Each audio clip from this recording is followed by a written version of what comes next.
yun ang ato ang pagkadungog sa pagsaway ni Jesus batok sa mga magtutudlo sa balaod ug sa mga Pariseo.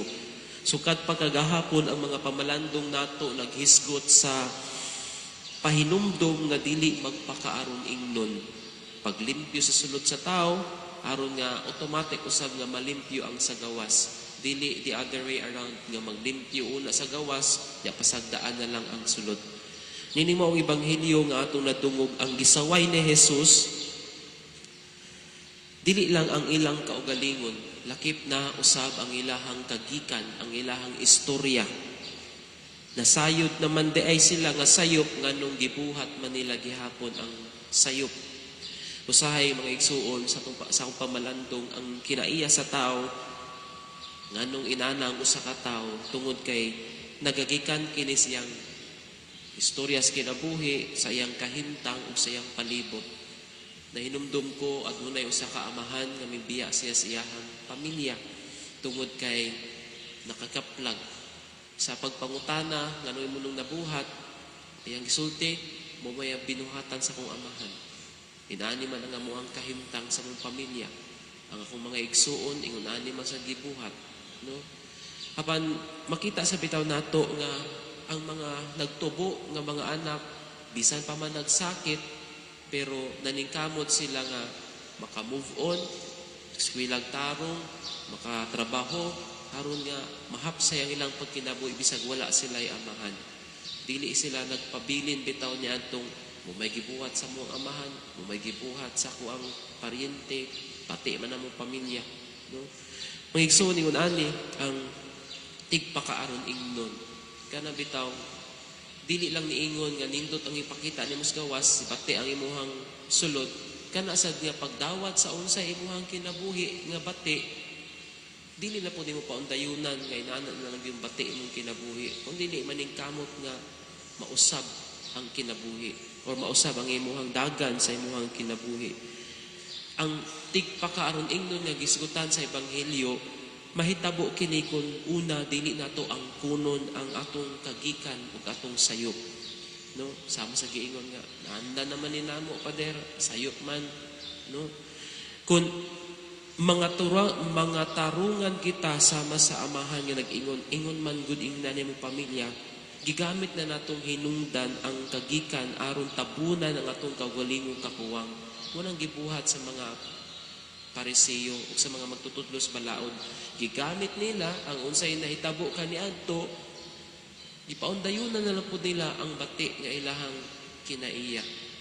Ang giiskutan sa ebanghelyo, pagpahinumdom kanunay, nga dili man bati o dili man ikaayo kanato ang pagtan-aw sa unsay atong kaagi. Tinuod, unsa ta kakaron, bunga na sa tuang kahimtang karon kaagi sa atong palipot ug sa tuang uban pa. Pero wala na nagpasabot nga magpabilin ta niya ng maong kapaitan sa kinabuhi. Ang gingon sa Ginoo, kay bawa naman dahil mo sayop ang gibuhat nila kaniadto nganong diha sa inyong kinabuhi. Gitabunan naman na ninyo inyong mga pansyon, giadornuhan pa ninyong monumento nga sa mga propeta nga gipatay sa inyong katigulangan. Yang anong karon mo sa iyong gibuhat sa mga propeta gipampatay ninyo. Sa tuwa siguro nga pag-istorya ingon ani ang gingon ni Jesus, kay bawo man day mo bati ang kaagi sa inyong pamilya, kay bawo man day mo naatay mga sayop sa tong kinabuhi. Pero nganong gibuhat man ni nato balik-balik. Nganong ato man gihapong gipasagdan nga magpuyo tas sala sa kinabuhi, no? Ang tigpakaron ingnon dili lang di ay kutob sa nindot imong panglantaw sa kinabuhi, apan bati ang imuhang kinauyukan, naa sa di ay sa kausaban sa matag usa. Kay bawtang bati atong usbon aron nga hingpit kitang maayo sa atong kinabuhi. Na may igsuon sa atong pagpadayon ng santos nga misa, ato lang yung hinumduman ang matuod nga Kristohanon, dili mo limod sa iyang kapaitan, dili niya ikauwa, sige mauwaw ta sa tuang bati nga nangagi. Pero dili uta kita magpabili ni adto maningkamot nga mausab ang kinabuhi o nga magkaanam kita maduol sa Ginoo. Ang kagahapon kabain sa atong kinabuhi apan dili kini ang magbuot sa ato ang padulngan. Bati ang eksperyensya sa pamilya, dili unta kini ang mahitabo nga mo na gyud ato ang kinabuhi hangtod sa hangtod. Adunay kausaban nga gidala o gihatag ang Ginoo alang kanatong tanan. Muna nga nindot ang atong ato isulti siguro, dili ni nako padayon mo. Kung ito nang nauso ang giingon nga healing the family tree, kay kung unsay sala kaniadto dili unta nato mabuhat karon. Muna mga igsuon, ang tigpakaron ingnon nga gisgutan sa ebanghelyo dili lang kutob sa pagpakitang tao, ana usab na sa tong kinauyukan nga nakita natong bati atong usbon, nakita natong sayop di nato palungtaron. Hinaut-unta sa itong pagpadayon ni Santos sa Misa, atong hinumduman nga ang tawag ug ang pahimangno ni Jesus nga dili pagpakaron ingnon, dili lang unta magpabilin sa atong kinauyukan.